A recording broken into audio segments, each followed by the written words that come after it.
রাজধানীর সিএনজি পাম্পগুলোতে অব্যাহত রয়েছে গ্যাস সংকট। ঘন্টার পর ঘন্টা দীর্ঘ লাইনে থেকেও চাহিদা অনুযায়ী গ্যাস পাচ্ছেন না চালকরা। দৈনিক আয় রোজগার কমে যাওয়ায় সবচেয়ে বেশি বিপাকে পড়েছেন সিএনজি চালিত অটোরিকশা ও রাইড শেয়ারিং চালকরা।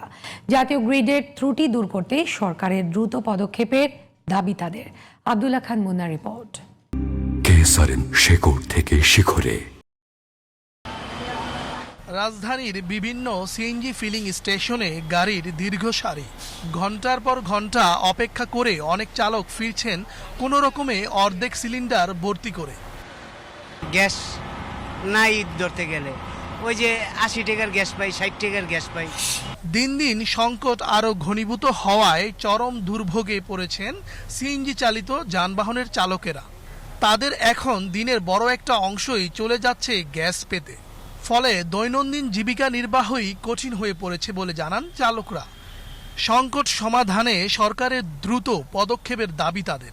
অন্যান্য পাম্প সব বন্ধ, অন্যান্য পাম্পে গ্যাস নেই, এই পাম্পে একটু আছে, আমরা একটু পাইতেছি। এখন এটা যদি দাম বাড়াইতে হয় ভাই বাড়াইয়া দেয়, আমাদের কিচ্ছু বলার নাই। এখন ৪৩ টাকাতে ১০০ টাকা লিটার করে দে, আমরা নিব, আমাদের দরকার এটা, যেহেতু আমরা এই পেশাটাই আমাদের কর্ম। সাধারণ সময়ে ফিলিং স্টেশনগুলোতে গ্যাসের চাপ থাকে ২০০-র উপরে, অথচ বর্তমানে দিনের বেশিরভাগ সময় চাপ থাকছে ১০০-র আশেপাশে। তাই সিএনজি বিক্রি অর্ধেকে নেমেছে পাম্পগুলো। বিকল্প উপায়ে এলএনজি সরবরাহে সরকারের পদক্ষেপ চান তারা। গাড়ির সিরিয়ালটা ওইদিকে বাংলা মোটর পর্যন্ত, আর পেশারও কমে আসছে ৭-৮ দিন, এটা চরম। আর এর আগে যেটা ছিল তো এই গাড়ির জ্যাম লাগে নাই বা এত সংকট ছিল।